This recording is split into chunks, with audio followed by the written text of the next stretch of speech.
Hello, Year 4. As it's Friday, I thought I'd read you a story instead of you doing all of the guided reads this week. I think you've worked really hard. If you want to listen to this story, then obviously you're listening now, which is fantastic. The story is called The Sea Monster by Wormell. I used to love reading this story when I was in the infants, but picture books are never old, even for old women like me. So can you see the picture there?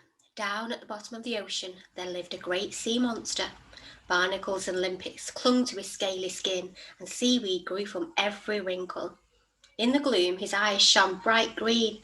Most of the time, he stayed down in the wavering kelp, watching the boats sail by.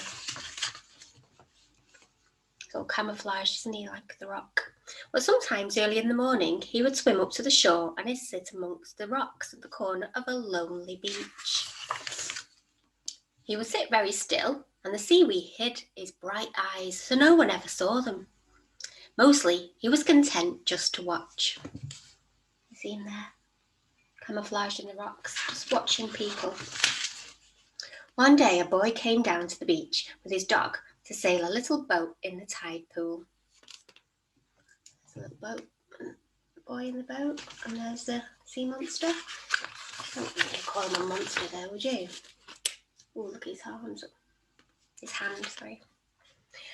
Among the rocks at the corner of the beach, he found a deep pool where the water was crystal clear, and as he watched sea anemones and crabs at the bottom, the boy had a feeling that he was being watched. Then he saw something shining bright green high up on the seaweed-covered rock, and he started to climb, and his dog began to bark.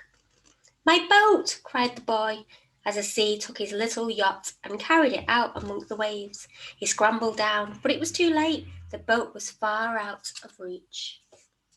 It's a bit silly being down there on his own, isn't he, with his dog? It's a bit too young for that. The boy dived in, rather stupidly, but the ocean current had caught the boat and was taking it further out to sea. Oh dear, he's in trouble. The current caught the boy too, and soon he was far out into the deep water beyond the bay. He could just hear the barking of his dog echoing on the rocks. So, meanwhile, high on the cliff above the corner of the beach, in a grey stone cottage, there lived an old fisherman. It was a while since he had sailed the seas catching fish, but most of all, he liked to make model boats. Or sit alone on the cliff top watching the boats sail by. He saw seals and porpoises and great basking sharks, and sometimes he saw strange green lights shimmering in the murky deep. On this morning he heard barking in the bay below, and looking down he saw a little white dog jumping from rock to rock and splashing on the surf. Turning to the ocean, the old fisherman could just about make out the head of a boy in the distant waves. Oh, he needs to go and help him now, doesn't he? The brave fisherman beside the cottage, he climbed down the stone steps. It was a long time since the old fisherman had been that way, but he could still run down 2 steps at a time. At the bottom he kept a boat hidden among the rocks. Although it was years since he'd rowed the boat, the fisherman could still pull through the waves like the old days. He's still got some strength in his old arms. Far out in the ocean, the old fisherman rowed, but he saw no sign of the boy. The waves grew big and the sky grew dark, and the old man had almost given up hope when suddenly the little white dog began to bark. Can you see where he is yet? And there, on the round rock covered with barnacles and limpets, and with seaweed growing from every crack, they found the boy. Rather strange, he's on just one solid rock in the middle of the ocean. Later, safely back at the old fisherman's cottage, the boy looked out over the vast ocean. "That's strange," he said. "It's low tide, isn't it? And yet there's no sign of that rock where you found me." The old fisherman smiled. "Some rocks are strange," he said. "They pop up just when you need them, and then you never see them again."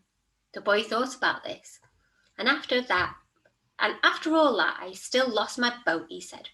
"Never mind, you shall have this one," declared the old fisherman, presenting the boy with a model boat that he had just finished making. Down at the bottom of the ocean, among the wavering kelp, the great sea monster sat, and in his hand he held a little toy boat. There we go. the sea monster. A real life hero.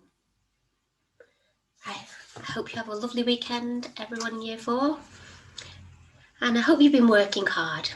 I know you have actually, because I've seen all your emails from your parents. So I'm really proud of you all. I better go and do some more work.